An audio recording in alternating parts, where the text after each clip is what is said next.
Hello there, and welcome to a new build guide for Age of Wonders 4. This is a Reclaimer build utilizing the item forge. It is a hero build for the feudals, and it is borderline broken. It really feels cheesy after a short time, and I don't know if you want to power play through the game. This is a really good build to strive towards because it basically has no real weaknesses, only strengths. I do see that there might be a change in the future because towards that, but we're going to go over it. It's stupidly good, and I want to do more reclaimer builds for other cultures because I see this working for other cultures either as good or even better as that here. So, we're going to go over all these things. You guys let me know in the comments what culture you want to see with the Reclaimers too, if you like that video. Alright, let's go over the racial and cultural traits first that I picked up here. So, I went for resilient to make my heroes shrug off statuses quite easily, faster, and they don't get afflicted by them as easy, and quick reflexes to give them high defenses against range attacks. You can go for a lot of different options.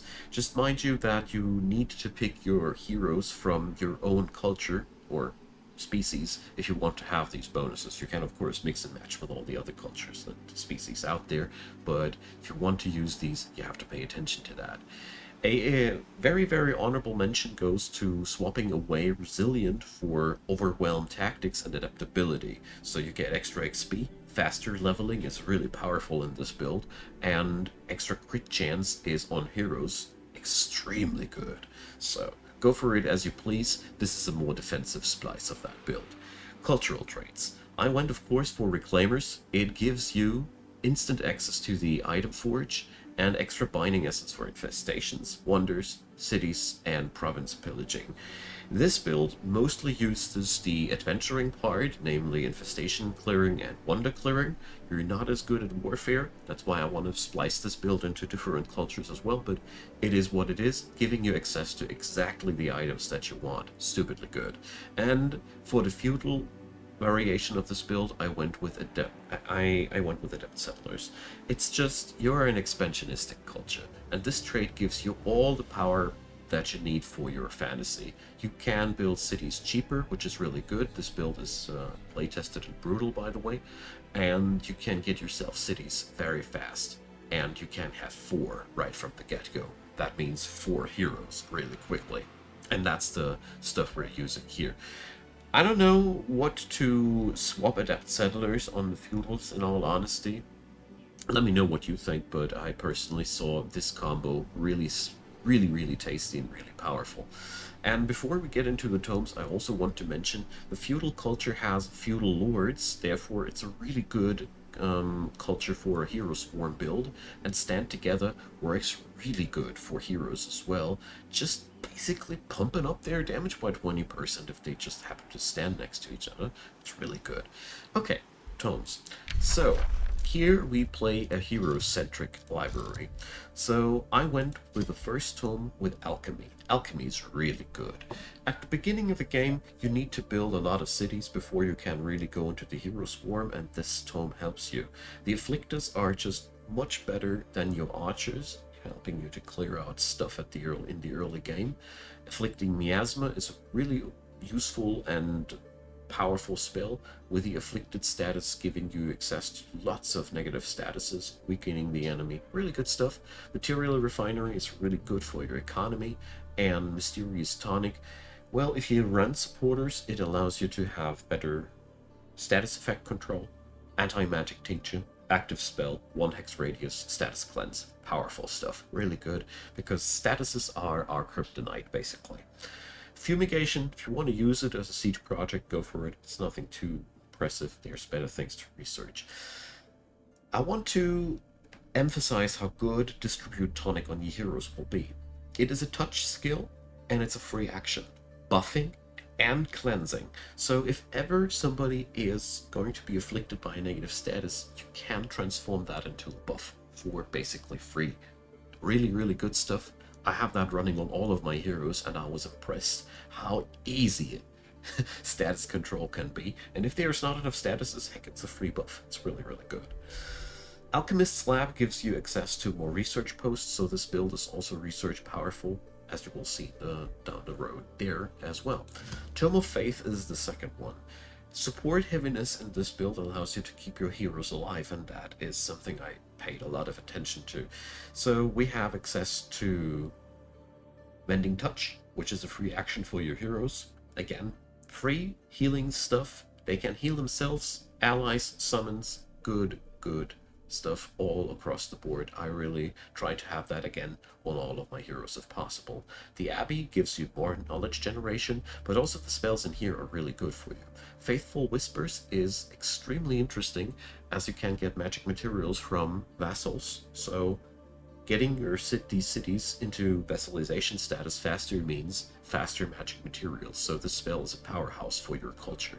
Chaplains are a really good placement for your banner men, or you can run them alongside, but since you won't be using much army, well, they can accompany your army, but I didn't run them too much. Army Heal is for this build amazing, as you can just heal your army, your hero ball, quite easily on the road, and the convent gives you more knowledge and mana for happy cities, and happy cities are easy to achieve with that build. Next tome to pick was Revelry. Revelry has several advantages, but the most important spell here is Revels of Carnage, allowing you to give your heroes 30% more XP per battle, and I don't know, I might see in the future that this spell is not affecting heroes anymore at some point, because it is really stupidly powerful.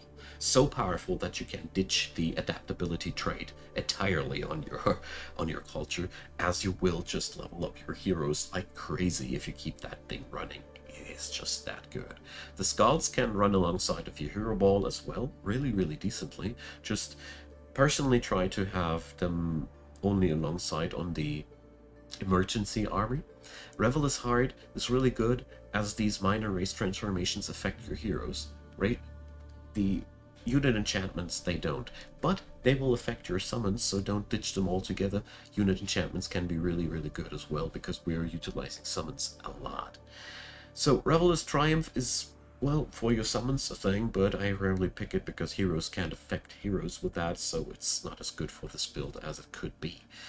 The next tome is the Tome of Summoning. Since I run basically pocket armies with that build, it is stupidly good. Every summoned unit that you have can be affected by Arcane Supercharge. You can put Arcane Restoration on the battlefield and just heal your entire pocket army. You can also nib enemy magic units, so enemies can't use their summoning strategies against you as well as you can against them. And there's the Astral Keeper, a battlefield supporter, which is just amazing. He can heal, he heals everybody when he dies, and he plays amazingly good into this build.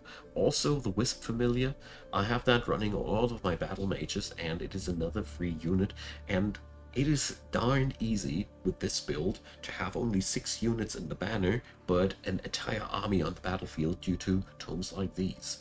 The rest of the spells in the book aren't too much worth mentioning, except for the Summoning Well, giving you access to a conduit, so you have 2 research and 1 conduit province in this build, making the research economy go like crazy.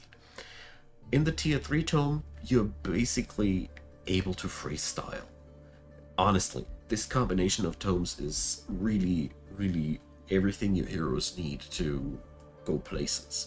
I went into an order heavy build for this variation, leaning into the idea of having a practically unkillable army of heroes, and this is really working out way too good. So hear me out. Tome of Sanctuary is the thing that makes your heroes go really resilient. You get to have Keeper's Mark, which makes all of your summons, which fall into the categories here, much harder to kill. Okay, most of them only last 3 turns, but this way they can focus enemy fire, and it's just making your summons worth even more. That's really powerful. Anointed People is, again, since statuses are pretty much your kryptonite, really, really powerful racial transformation for this build. Consecrated Domain is just good if you have to defend. Healing Spires as well. And Salvation is again another powerhouse of a spell, as it can just save a unit from the brink of annihilation. Sanctuary is another conduit, so we are now at 2 conduits and 2 research provinces. And Sanctify is a really nice support skill that your heroes can pick up after they have developed their combat skills. It's really, really powerful. And the next one that I went into for this build is Subjugation. You can here start to go into a moral shaving kind of gameplay with Intimidating Aura on your summons and Terrifying Aura on your fighters. You have Final Ultimatum to nip enemy units with that whenever you win. And the Tyrant Knights are just better knights. You can't just replace your cultural knights with that. So after that, you can go into Exaltation and Supremacy. I don't need to explain much about these, except for an honorable mention towards Supreme Magic, making your heroes go burst things, and Eagle Riders replacing your tier 2 cultural units, making you super powerful for the late game as well.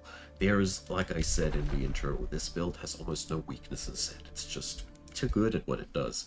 So let's move on over to military. Usually I talk about the roster here a lot. Here in this scenario, I just want to say, build up a spare army consisting mostly out of defenders, a couple of chaplains and bannermen. You should have roughly 20% supporters, 33% defenders and knights, and the rest just ranged units consisting out of afflictors and skulls or whatever you want to pick up. You have a lot of variation and potential here with a rally of lieges, giving you access to virtually everything your bodies can produce. So there's a lot of things you can do. And then you just have army stacks standing around here and being on guard for later purposes. It's just very important to stress out that these guys, they have no future in your army. Don't invest too much money into them. Try to invest when you recruit units and recruit stuff that has a future. Knights are not that interesting for that build. As you see, I haven't even upgraded most of my cities to the tier 3 town halls because we don't have use for them, and by the time that we need them, we can't go for Tyrant Knights because we have access to them. So that's where I built there. But the real powerhouse here is that these guys are basically only throwaway units that you can toss versus the enemy in the rare occurrence that your hero ball is not capable of destroying the enemies wave by wave by wave. You should just have an army as a ways and means to soften up the AI if it dares to break your heroes. Now, I want to go a little bit deeper in this video to the heroes instead of the roster, because that's what's more important here. So, battlefield summons. Pick whatever battlefield summons you can get. They're just, the more you have of them, the better. And it's just that easy. Apart from that, pick Mass Rejuvenation or any other AoE spell, whatever comes to your liking. I also want to stress out that supporting skills are in this build massively good. So every one of my heroes runs Restore, Mending Touch, Mysterious Tonic as mandatory skills, so every hero can pitch his buddy out of a bad situation whenever something happens. And from that point on, I forgot one very important one, Undying Loyalty. You also want to have that on every single hero you got. That's another really unique thing about the Feudals. They can turn allies steadfast, they can make allies steadfast. That means they can't die. So it's friendly unit. It's not exclusive for standard units. It can be used on heroes. Therefore, it's really hard to lose your heroes with that build. You have so many ways and means to keep them alive, and since everybody in my army runs Undying Loyalty, it becomes even better. And here, for your battle mages, aim towards Weaver, which is just adding another pile of insanity on your build already, as it can refresh all your once per combat abilities. That means all your summons go online again. Your battle mages can summon twice in combat, and that's just way too powerful. In my opinion, that's way too much. So that's where you want to go for your battle mages. Your fighters want to skill towards killing momentum, which is where they go places, because we're going to have the ability to strike twice, and supporters, well, you shouldn't lean too heavily into supporter skills. In this build, it's much better to lean into the raw stats. In support tree, go for vigor. In the magic tree, go for resistance, and in the combat tree, go for defense if you want to have something when you don't know what to skill anymore. These are really good things. They're base stats. You can't have too many of them and focus whatever the enemy is tossing at you and making you problems. So that's pretty much in a nutshell how you want to skill your heroes. Now, going over to the strategy part. We're talking about the item forge now exclusively in this video because it's just this build revolves around this darn thing. So, as the very first items that I abused a lot for this build, and I imagine that this might not stay like this forever, Spawn Hatchling. You can make a wand for 50 Binding Essence that does spawn a tier 1 spider. That doesn't sound like much, but it is a throwaway unit that you have access to at turn 2. This is something new. You normally don't have that. You must be very lucky to find an item like that very early on. And with this strategy, you put that onto every one of your heroes. Every one of my heroes has one of these wands. So we have a spider swarm that we can already summon. It's also worth noting that you can, if you have the necessary resources, put another wand into the pocket of your heroes that heals, but this build doesn't need that too much because we have in the tomes so much healing potential. So that's one thing that I cannot stress out how amazingly useful it is. And after that, it really it's a big question what kind of magic materials you have available. As you see here, every magic material gives you amazing new traits, so you should always browse through your library when you have a new magic material available.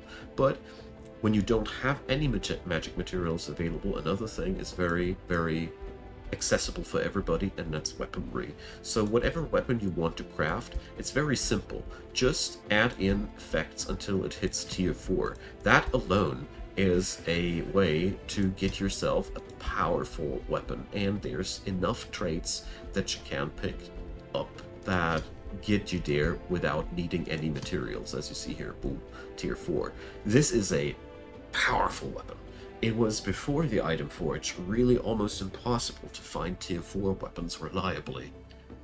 Here, all you need are 350 Binding Essence, so my recommendation is just spam out a couple of utility items, like the spider wands, until you have everything under control, and after that, invest your money, your Binding Essence, strongly into these tier 4 weapons next, because they make such a massive difference on your heroes. After that, regardless of your magical materials, there is always one thing that you can grind out on your heroes, and that is armor. These basic stats here, they don't need any magic materials, and if you start racking up pieces of armor that have all these traits, if a hero has just a set of gear that does nothing else than providing these stats, it's very costly, but theoretically, you have a hell of a tank. And you don't even have to spend any effort into collecting magic materials. And this strategy gets way more powerful the more magic materials you gather. I don't want to spoil all the fun because there's lots of things to discover and you guys can go crazy experimenting with that. I've been already dominating just with the baseline of these items, going with what I explained here. After that, I think you can go into micromanagement hell and do whatever you please. I just slapped a couple of tier 4 weaponry on my on the heroes that I used most of the time. I've been pretty uncreative with it, and it's already been totally wrecking the field. And due to the fact that we run Rebels of Carnage, heroes level like crazy. But I'm getting ahead of myself. We're talking strategy already. It's now time for the strategy part, because Item Forge, experiment around with it. It's stupidly powerful, and you can go creative with all the ideas you got there.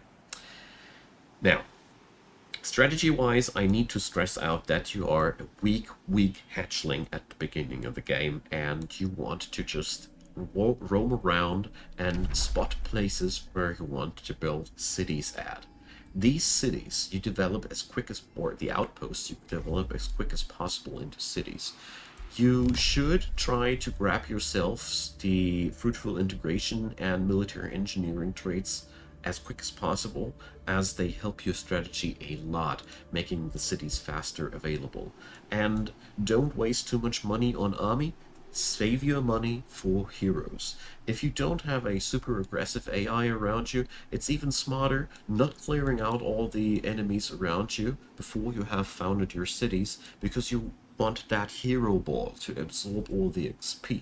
You don't want the standard units to gather all the XP, it's wasted there.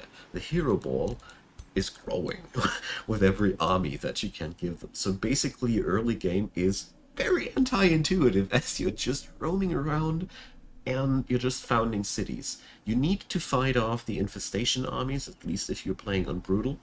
There will be lots of stuff roaming into your territory, so you need to build a minimal amount of army.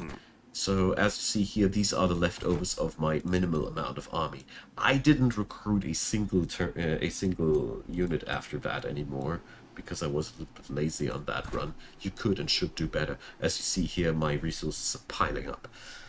Why is this build so powerful? Because you end up with this powerful hero ball being the equivalent, if not even more than an army, just by using smartly Revels of Carnage and Army Heal to just power level your heroes like crazy, while having the ability to just pile up an army and have it there. I mean, it doesn't have as much experience as a seasoned army would have, but you don't have any bigger downsides of doing that. So you basically have double the fun with no extra expenses. Then it comes to play that since we're running the item forge, we can now, over the course of the mid and late game, start to adapt and integrate items that exactly match our problem. You can exactly analyze the most powerful enemy on the battlefield and exactly adapt your heroes against the type of damage these guys are dealing, and that's way too powerful. You can totally become the enemy's nemesis with that build, because you can just go into their strengths and counter them. Therefore, there's a lot of goodness in this strategy. After you've plotted down your cities, it's time to go aggressive and clear out all the vicinity. You should, though, try to avoid too big wars according to your own liking. Try to avoid wars in general before your hero ball is stupidly powerful, because it will become hard to defend yourselves against a powerful AI, although it can be all cheesed, and if the necessity arises, use your order tome power with Rally of the Lieges and your economy power to hire up an army and fight that back. Because fighting back armies and the opportunity to pillage provinces is good for you. You get more binding essence, and that's the next thing I want to go into. You need to fight for binding essence in that build. Here, for this build, wonders are a really good source of that, and later down the road, infestations. So technically, if you want to backtrack tome-wise into something that can spawn infestations, or if you can just get yourself enough chaos affinity to get into the Tome of Pandemonium, it does only cost 3 chaos affinity. You can go for Inside Revolution and milk binding essence. Pretty broken. I don't know how long that will still work. I see some changes on the horizon if that turns out to be as powerful as I think it is. Either way, spawning infestations is a powerhouse ways and means to farm up things and wonders. This build is just stupidly good at clearing out wonders, as you have access to pocket army. You can have basically the equivalent of several banners of armies in your pocket, as your battle mages can summon out everything, just flick Weaver and just restart summoning again. You have so many tier 3 units on your at your disposal, and that's not even your heroes getting started involved into the battle. So we're going to have more fun with that, and while I'm outroing this, I also want to mention I want to do a gameplay series for this hero ball strategy as well, as it is so different from everything I do usually. So let me know in the comments also what kind of hero ball I should play for that video series, because I think this strategy might work with every culture. I'll be surely experimenting around. I do want to do reverse industrious also see as a worthy candidate, so stay tuned. Let me know what you want to see, because I heard you that you want to see a gameplay series there as well, and I figured this build is particularly well fit to be showcased in all its beauty and nonsensicalness while it still works. So, have a wonderful day. Leave me a thumbs up, consider subscribing, and there's also lots of links in the description box. I'd be happy if you check them out. And all big thanks to the supporters of the channel. There's Patreon, PayPal, and Buy Me a Coffee down there in the links. Check it out if you'd be so kind. I'd be very, very happy. And I can't wait to hear back from you. And now I need to retry this strategy with another culture. See you there. Bye-bye.